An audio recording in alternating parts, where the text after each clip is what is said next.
Chennai shopping మాల్లో ఉగాది వేడుకలు. మీ పండుగ షాపింగ్ చెన్నై షాపింగ్ మాల్లో చేయండి. అందమైన వస్త్రాలతో పాటు విలువైన బహుమతులు పొందండి.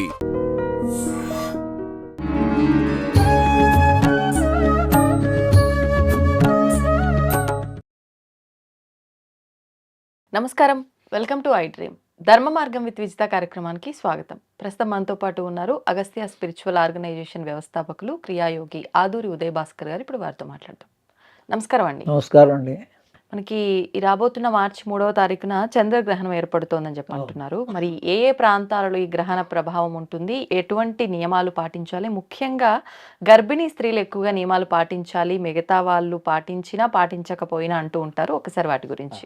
ఏదైనా గ్రహణం అనేటువంటిది మామూలుగా ఇప్పుడు ఈ చంద్రగ్రహణం, సూర్యగ్రహణం రాహుగ్రస్త సూర్యగ్రహణం ఉంటుంది.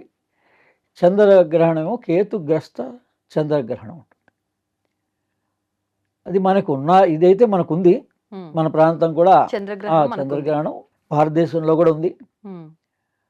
కాదంటే సమయం అది ఆరంభం 3:25 నుంచి పగలు స్టార్ట్ అవుతోంది. సాయంత్రం 6:46 వరకు ఉంటుంది. అందుకని మనకు కనిపించే టైము 6:20 నుంచి అని ఒక అరగంట సేపు మాత్రం మనకు కనిపిస్తుంది అని చెప్తున్నారు. కానీ అది కనిపించినా మనకి పగలు ఎండ ఉంటుంది కాబట్టి, కానీ అది ఎక్కడున్నా అది ఆరంభం అయిపోయింది వేరే దేశంలో కాబట్టి అక్కడ వాళ్ళకి ఎక్కువసేపు 4 గంటల పాటు కూడా ఉంది, 3 గంటల పైన ఖచ్చితంగా వాళ్ళకైతే చూడొచ్చు. మనకు ఒక ½ అన్ అవర్ వరకు దర్శించవచ్చు అని చెప్తున్నారు. రాత్రి సాయంత్రం పూట మధ్యాహ్నం 3:20 నుంచి రాత్రి 6:45 వరకు.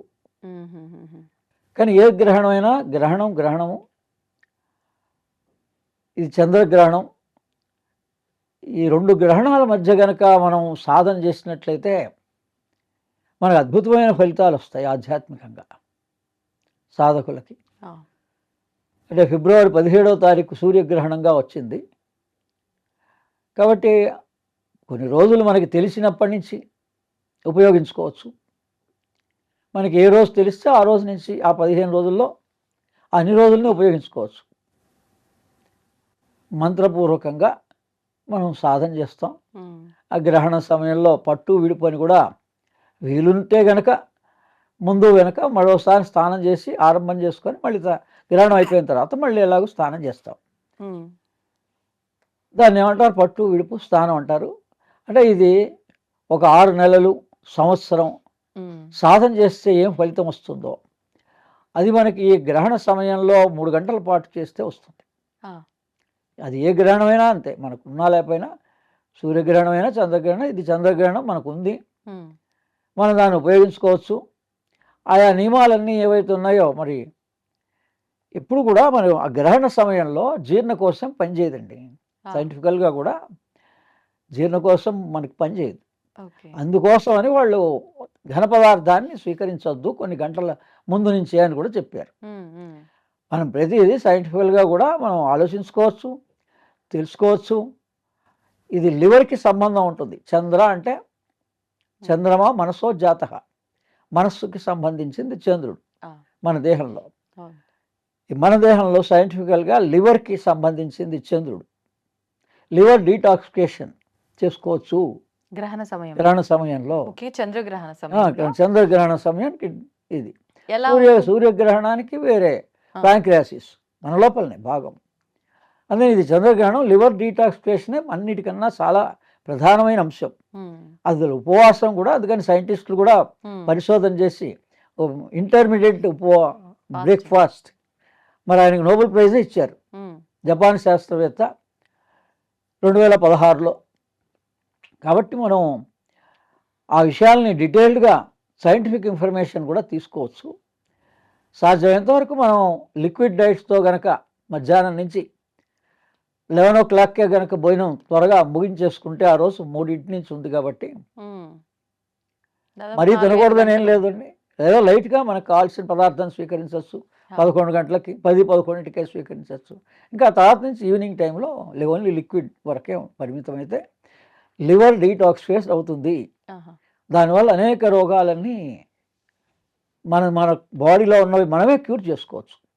అలా ఎప్పటికప్పుడు కనుక మన బాడీ డీటాక్సిఫికేషన్ లివర్ అవుతూ ఉంటే మనకి దీర్ఘ రోగాలు రానే రావు.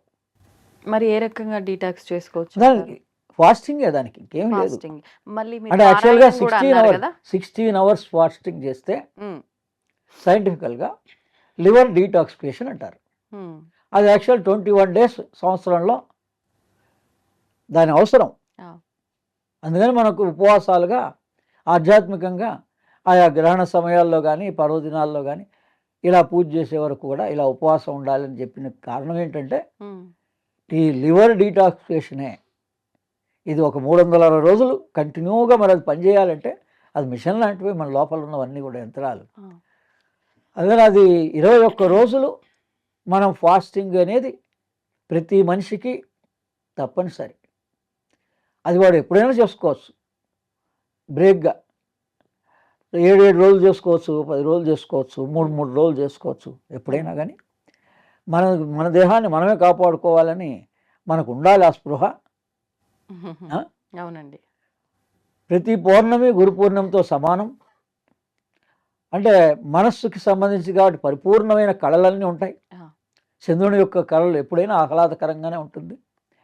అందుకని ఆ రోజు ఏంటంటే గురువు యొక్క శక్తి మనలో ప్రభావితం చేస్తూ ఉంటుంది. ఉమ్, యాక్చువల్ స్థానం, మనస్తత్వ స్థానం ఆజ్ఞాచక్రం. మనకి భూమధ్యంలో ఈ ఆజ్ఞాచక్రం ఒరిజినల్గా మనస్సు యొక్క నిజస్థానం. ఉమ్, దాన్నే గురుస్థానం అంటారు. అమ్మవారి ప్రకారంగా లలితా సహస్రనామం కూడా గురుమండల స్వరూపిణి, గురుమూర్తి, ఉమ్, గురుస్థానం అది. మనకు కూడా మన యాక్చువల్ నిజస్థానం అది. కానీ ప్రస్తుతం ఎడినల్ గ్లాండ్లోనూ కిందికి దిగజారిపోయింది మన మనస్సు ఉమ్, ఈ కాలం అనుగుణ్యంగా. దీన్ని మళ్ళీ నిజస్థానానికి తీసుకురావడానికి ఆయా రోజుల్లో చేసే మన సాధన ఉపయోగపడుతుంది. హా, మన స్థానంలో మనం ఉంటే మనం ఎవరో తెలిసిపోతుంది. మన జీవుడు అని చెప్పేసి, ఈ జీవుడు ఆత్మతోటి అనుసంధానం అయి ఉన్నాడని మనకు ఆ స్పృహ అంతా కూడా ఆధ్యాత్మికంగా ఒక్కరోజు సాధనలో కూడా మనం తెలుసుకోవచ్చు. ఉమ్, అలా ఈ గ్రహణాల మధ్యలో కనుక చేస్తే, నేను చాలాసార్లు చేసే 6 నెలలకు ఒకసారి మధ్యలో కూడా మనకి ఈ గ్రహణాలు సంభవించాయి. ఒక సూర్యగ్రహణానికి, ఒక చంద్రగ్రహణానికి 6 నెలలు కూడా సంభవిస్తుంటాయి. ఈసారి 15 రోజుల్లోనే 2 సార్లుగా వస్తుంది. ఈ సంవత్సరంలో ఓ, 2 టైమ్స్ వస్తుంది ఆహాహా, గ్రహణాలు. 15 రోజుల తేడాల్లో వస్తున్నాయి. ఇప్పుడు ఒకటి, తర్వాత ఆగస్టు ఎప్పుడో ప్రాంతంలో వస్తుంది తర్వాత. ఉమ్, కానీ ఎప్పుడైనా మొదట ఒకసారి మీరు గ్రహణం గురించి పూర్తి వివరాలు తెలుసుకుంటే జీవితాంతం ఉపయోగించుకోవచ్చు. ప్రతిసారి అవే నియమాలు. ప్రతిసారి అంతే నియమం. మొదటి నియమం ఏంటి? సూర్యుడికే ఇబ్బంది వచ్చింది, మనం సహాయం చేస్తున్నాం, ఆయన 1000 రెట్లు మరి మనని అనుగ్రహిస్తాడు. ఆ సమయంలో మనం ఉమ్, ఏ కాస్త నియమాలు పాటించిన గురుముఖత మంత్రం. ఆ, సూర్యగ్రహణం అయితే ఓం హ్రీం హృణి సూర్య ఆదిత్య శ్రీం. మామూలుగా ఏ గ్రహణానికైనా గాయత్రి మంత్రం చదువుతారు. ఉమ్. గాయత్రి మంత్రం 108 సార్లు చదువుకోవాలి. అందరూ తర్వాత చేయొద్దు కదండి, ఆ? గాయత్రి మంత్రం అందరూ చేయడానికి లేదు అంటారు కదా? అదేం లేదండి, ప్రాణమంత్రంగా స్వీకరించవచ్చు అందరూ కూడా. ఆ. ఓం భూర్భువ స్వహ మొత్తం మంత్రం చదవడానికి నియమాలు చెప్పారు. కానీ ఉమ్, ఓం భూర్భువ స్వహ గాయత్రి పంచాక్షరి అంటారు దాన్ని. ఆహా, ఇప్పుడు శివ పంచాక్షరి అందరూ ఎవరైనా శివాభిషేకం ఎలా చేసుకుంటున్నారో అవును. భగవంతుడు మనకు అన్నీ ఇచ్చాడు. గాయత్రి ఓం భూర్భువ స్వహ అని అంటే 3 లోకాలు, 3 శరీరాలు మన దేహంలోనే ఉన్నాయి. మనం కేవలం స్థూల శరీరాన్నే భావిస్తూ అయ్యో దీనికి కష్టం వచ్చిందని, సుఖం వచ్చిందని మనం భావిస్తున్నాం. ఉమ్, కానీ ఇటువంటి గ్రహణ సమయాల్లో ఓ మంత్రదీక్షగా లేదా ఆ ఉన్న నవగ్రహ స్తోత్రాల్లో ఉన్నటువంటి ధ్యాన శ్లోకాలని కూడా పఠించవచ్చు మామూలు వాళ్ళు.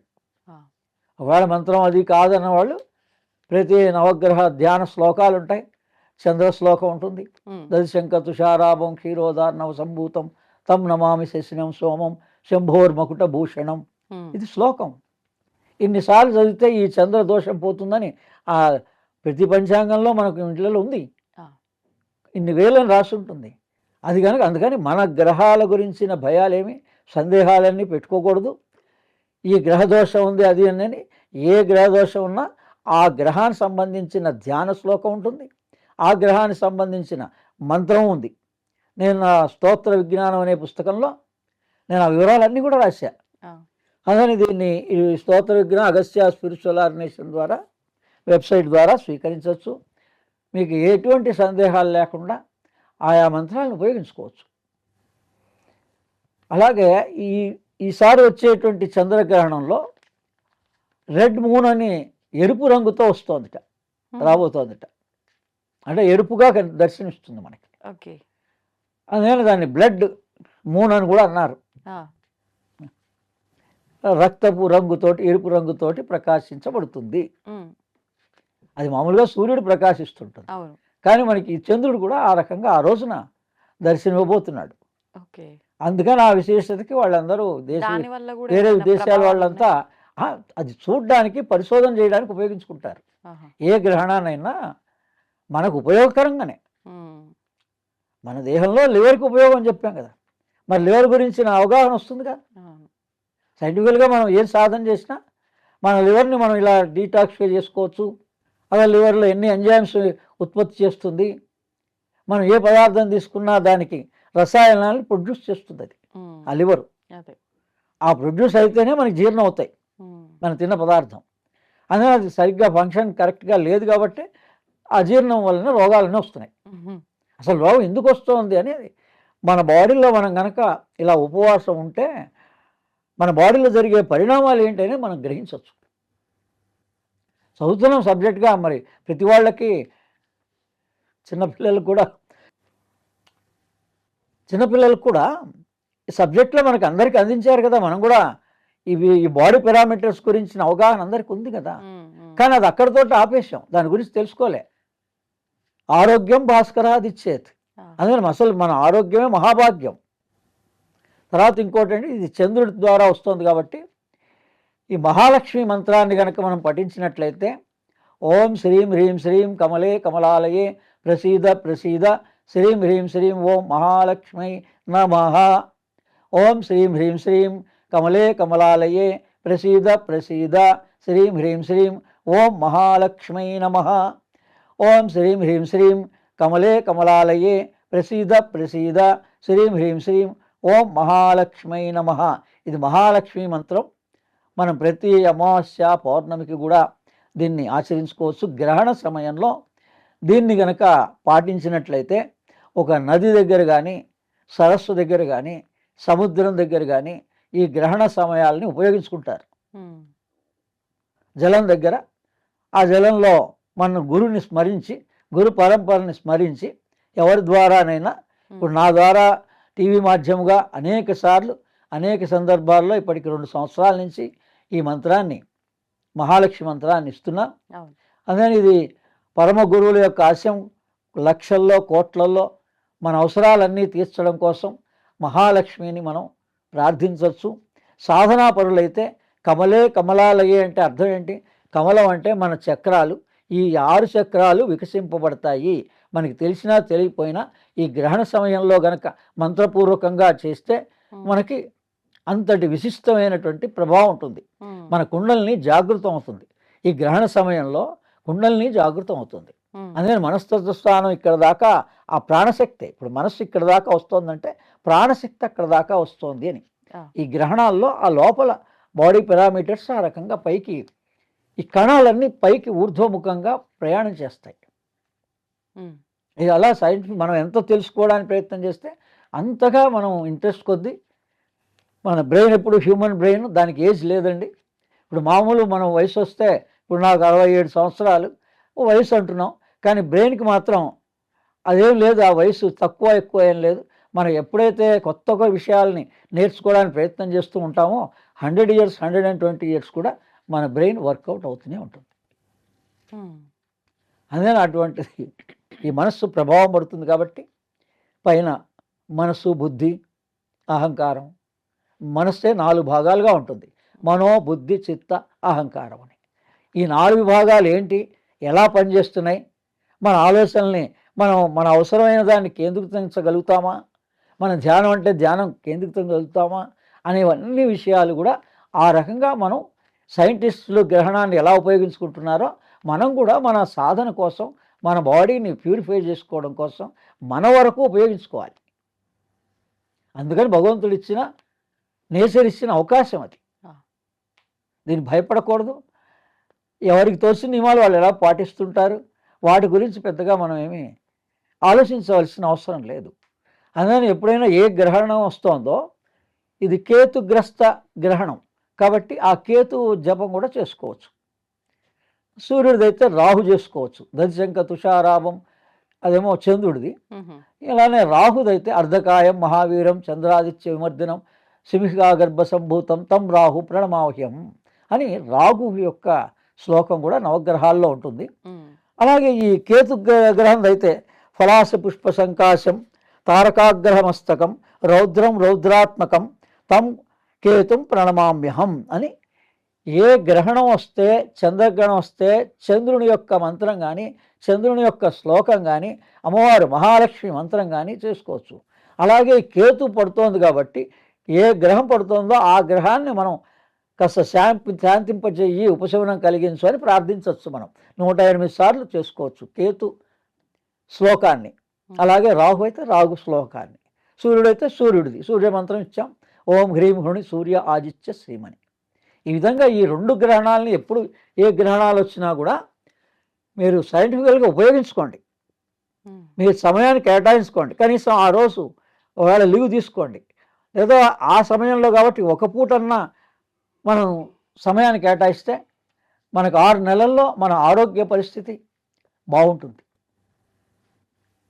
ఈ రకంగా అందరూ ఉపయోగించుకుంటారని ఐడ్రీమ్ ప్రేక్షకులందరికీ ఆ చంద్రగ్రహణం ఇంకా హోళీ పౌర్ణమి అంటే కామదహనం అంటే సంవత్సర కాలం నుంచి మనకి ఏ కోరిక అయితే తీరటం లేదో దాన్ని ఆ భగవంతుడికి సమర్పించేసేయాలి. ఒక కాగితం రాసేసి ఆ ఆహుతి అది వేయాలి. మామూలుగా దహనం అంటే ఏం చేస్తారంటే ఓ ఆవు పిడకలు మంచి మంచి పదార్థాలు సమిదలు అవన్నీ తీసుకొని హోమంగా చేస్తారన్నమాట. మామూలుగా మనం ఏం చేస్తున్నాం, చెత్త పదార్థాలను తీసుకెళ్ళి కాల్ చేస్తున్నాం.